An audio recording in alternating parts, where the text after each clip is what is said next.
to today's Los Blancos podcast. Today, I'm back. We'll be discussing the Club World Cup, and we'll be discussing Real Madrid's group. So yesterday the Club World Cup kicked off with a pretty boring draw between Ali and Inter Miami, and then you had a couple of other games yesterday as well. Bayern thrashed the hell out of Auckland City. Palmeiras and Porto drew 0-0, and PSG won 4-0 against Atleti. So, a couple of... I also forgot Botafogo beat Seattle 2-1 as well. So, a couple of results there today. We've also got Chelsea, LAFC, Boca, Benfica. But tomorrow, Real Madrid start, and they play... I'm or not tomorrow, on Wednesday. I'm not sure what I think about this tournament, because I think it's a good tournament, personally, because I think, not for us European fans, but certainly for fans around the world, I think they've always had this, this desire to play against European teams and see how they match up. And I personally also want to see how teams like Palmeiras, like Flamengo, like River Plate, like Monterrey, they can match up against teams like Real Madrid, like Bayern, like PSG. I want to see how that matchup goes. So personally, I think this is a good tournament. I'm excited to watch it. Obviously, so far it hasn't been great, the quality of matches, but hopefully it can get better. We've got some good games coming up, and so I'm excited. In terms of Real Madrid, let's start by talking about the opponents of Real Madrid's group, because the first one we're playing, Al Hilal, sorry. I'm very excited about watching Al Hilal, actually, because we finally get to see whether the money actually turns up for anything. It actually manages to give Al Hilal something. I mean, if you look at Al Hilal's squad, right, some of the guys that you guys may recognize. Goalkeeper Bono, who used to play for Sevilla. They've got defense of João Cancelo, Khalidou Koulibaly, and they've also got Renan Lodi, so another guy you guys may remember. Ruben Neves, Milinkovic Savic, and they've got Alda Osari as well as you've also got Mitrovic up top. You've got Malcolm, who used to play for Barca. Marcos Leonardo, a guy who we've discussed before as a potential signing for Real Madrid. He was at Santos as a young kid. He went to Saudi instead. But it's a very, very talented squad that Al Hilal have. And so I think this could be a tough one. It could be a tough one. Now, I don't think Al Hilal did not win the Saudi Pro League this year. They lost out to Al Ittihad by 8 points, so it's quite far off. And so, they're clearly not the best team in Saudi this year. But still, those names that I gave you, they're quality players, they're good players, and they're definitely players that I think could cause Real Madrid some issues. I mean, we're talking about Real Madrid's defence. I think someone like Mitrovic can cause real issues, because Mitrovic, if you don't have a guy to assign to Mitrovic, which we probably don't, Rudiger isn't going to be available, I don't think, for this tournament.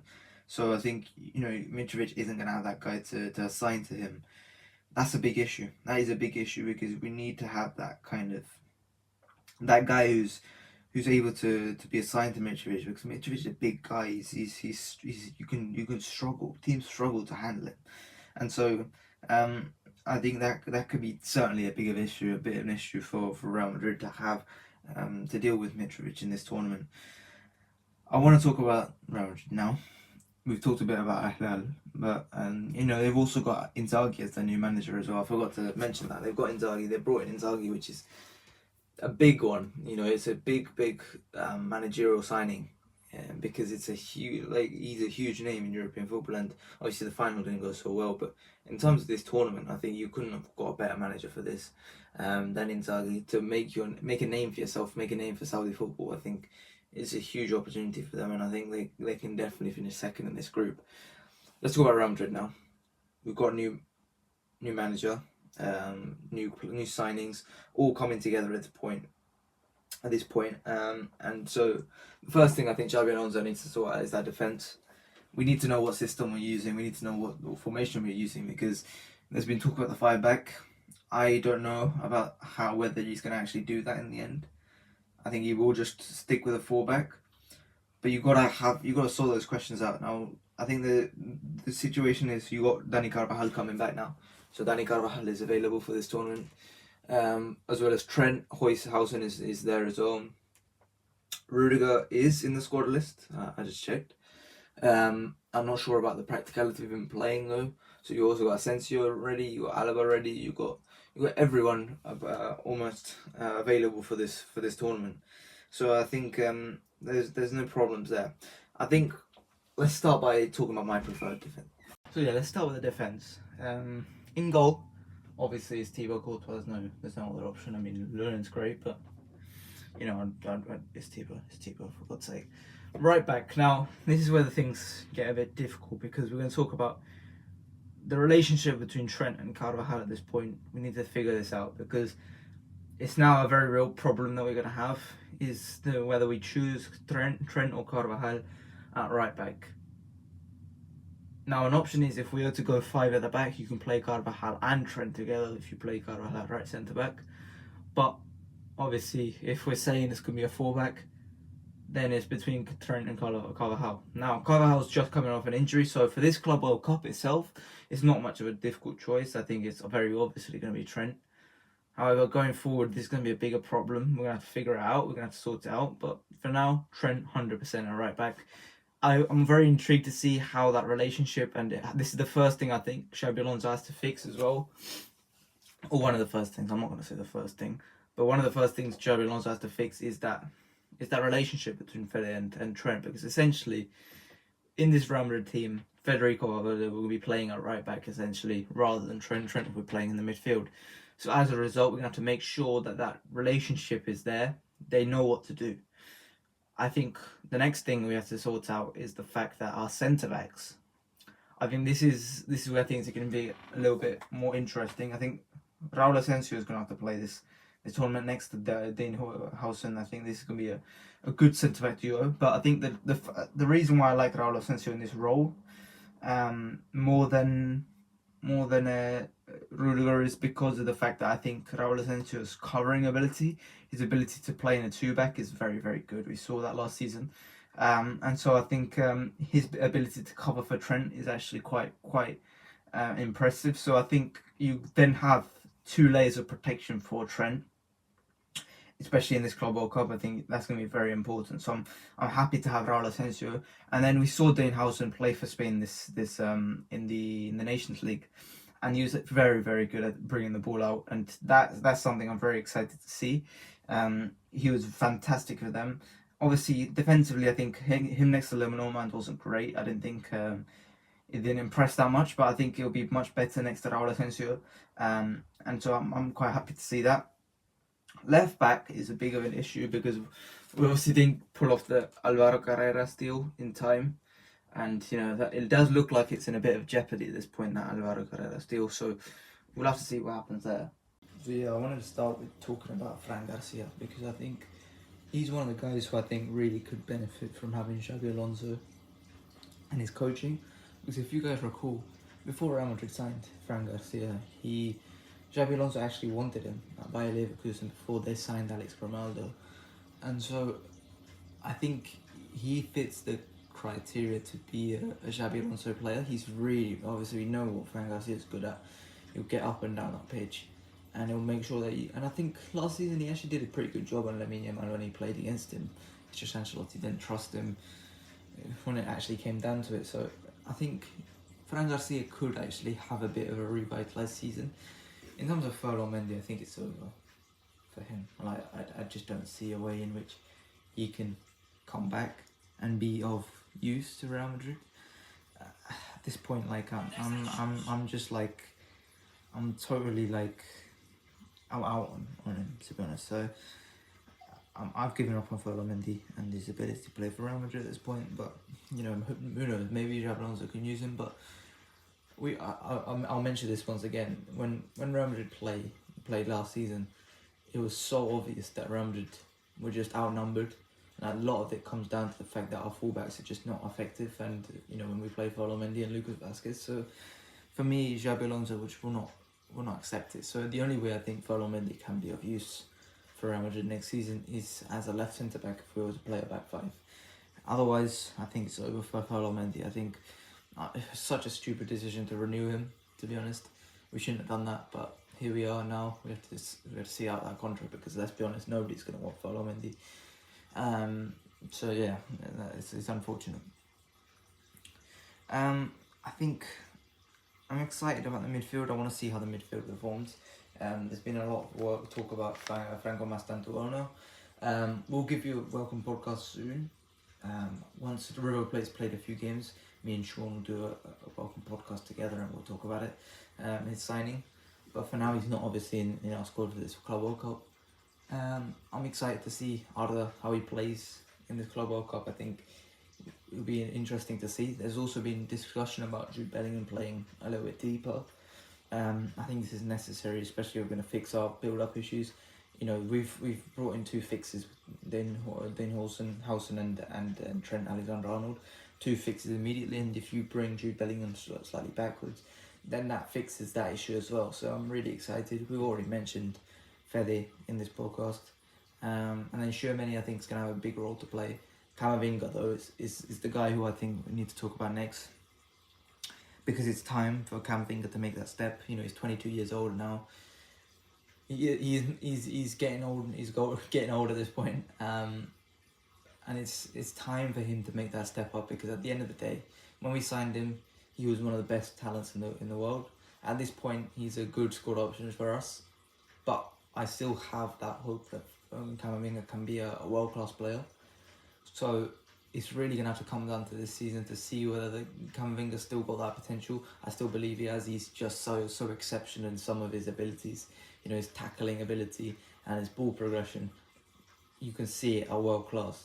But it's just some other issues which he needs to iron out. His consistency. He needs to continue. He needs to find a way to keep it. And so Xabi Alonso, this is a huge task for Xabi Alonso, is to get Camavinga playing the best of his football, because I think that makes a huge difference from Real Madrid, to have Camavinga playing at the best of his abilities. I think the other one I think we have to talk about is Vinicius and Mbappe and Rodrigo. There's been talk about Rodrigo to Arsenal for quite a few weeks now. I don't buy it. I still believe that he's going to get a chance. That being said, if he wants to play on the left wing, then he can pack his bags and head to London, to be honest, because there's no way he's playing left wing over Vinicius or Mbappe. He's just not. He's not better than them. He's not better than them, and that's the pure fact that matters. Like you can't.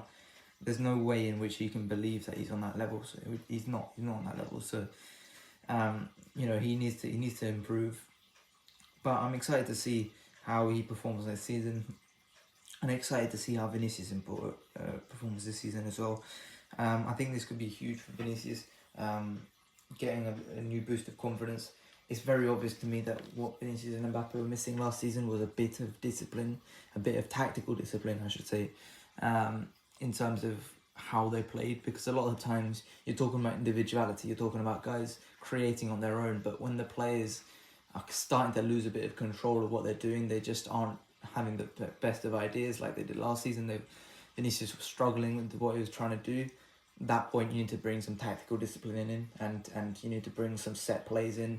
So you need to bring some actual, you know, some patterns of play, so that, you know, those players can go to that, rather than just trying to take on 4 men at once. It's not sustainable, and Vinicius really struggled with it last season. So I think Xabi Alonso is going to have to improve that immediately. You know, if you get Vinicius back to 20 goals, 20 assists, you're immediately contending for every trophy automatically, because, you know, you just turn that up from Vinicius' current performance to that, then suddenly you're on a whole different level. So, you know, there's not much of a task, but you just need to get Vinicius turned up a little bit. I'm really happy with this squad going into this Club World Cup. I still believe we need. I would like to say 2 signings, but ultimately I'd be happy if we just got Alvaro Carreras, and then if that was it, then fair enough. But for this Club World Cup, I'm happy with the squad. I'm excited to see what they can do. I also want to see some of the Castilla boys try it out in some of the games in which we blow out an opposition team. Hopefully we blow out an opposition team. So Gonzalo Garcia is obviously one I'm really excited to see. I think last season was a record season for a Castilla guy. He was, statistically one of the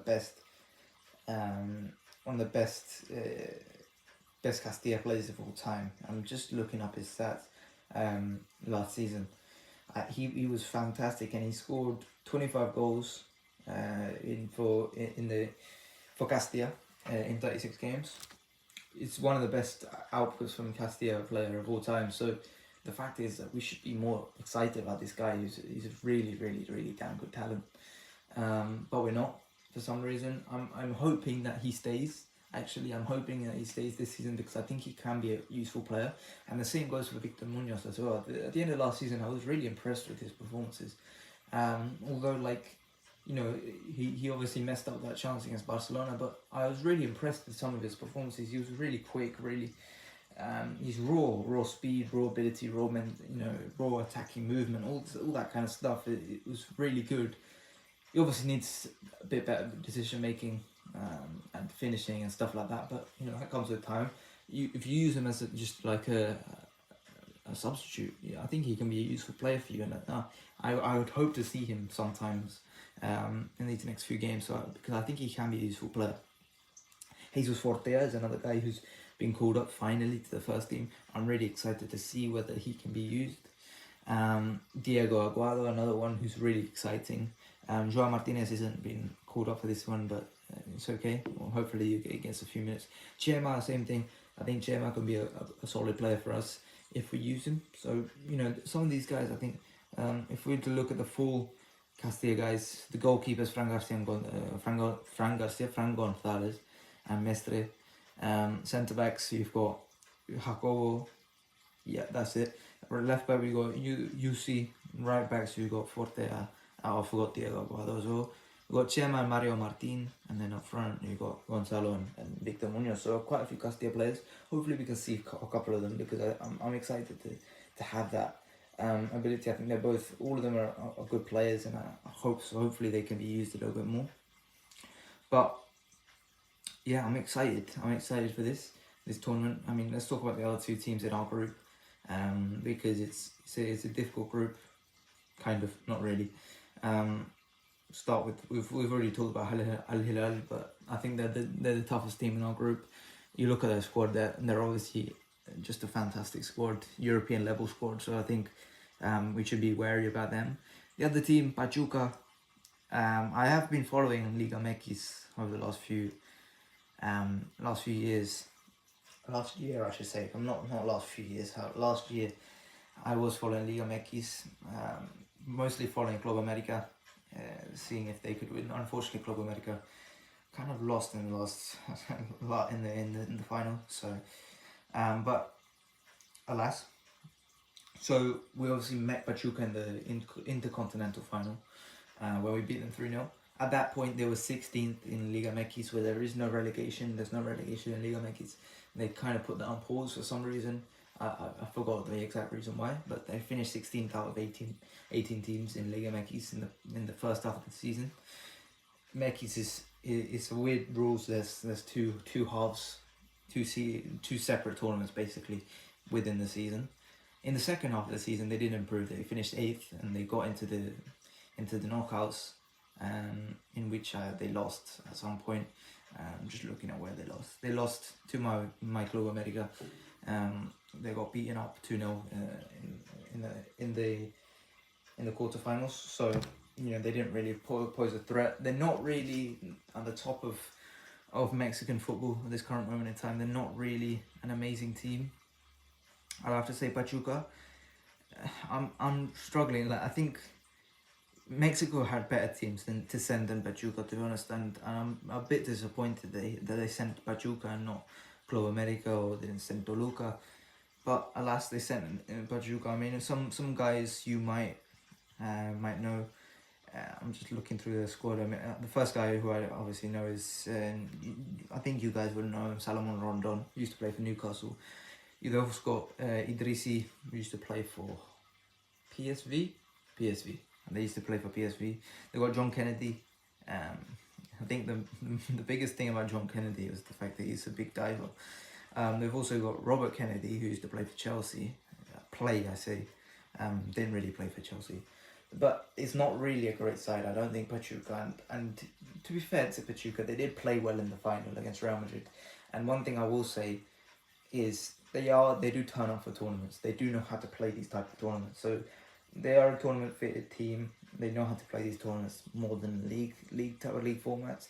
So they'll be tough to beat, I would say. But I don't think they should cause us too many issues. They shouldn't cause us too many issues anyway. And then the final team, RB Salzburg. I mean, I just don't know how Salzburg got here, to be honest. It's from UEFA performance, but it's just not. It's not fair. Like, they shouldn't have got it.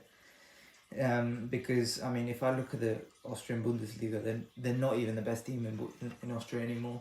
They're not even the second best team in Austria anymore. I actually just found out. So Sturm Graz has been getting into the Champions League over the last few years, but this season, Austria Vienna came second. So they're not even that level anymore. They're just not very good anymore. Salzburg, they finished last in the league phase this season. They're just not very good. So I think if I was to give prediction, to be honest, I think first Real Madrid, second Al Hilal, third Pachuca, and fourth Salzburg. Salzburg finish on 0 points because they're not very good. I don't think I need to preview them at all, to be honest. They're just not very good at all.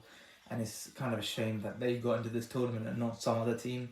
You know, there are plenty of other teams that are more deserving and would have, been more entertaining than watching, but RB Salzburg, but here we are. Apart from that, I mean, that's it. I think that's all I've got to say about this tournament. Like I said, I'm excited to watch some of these games. I'm excited to see how these, non-European teams. This is, one of the only opportunities I get to watch. I used to watch a lot of non-European football, Brazilian football. I used to watch quite a lot of. At this point in time, I've kind of stopped.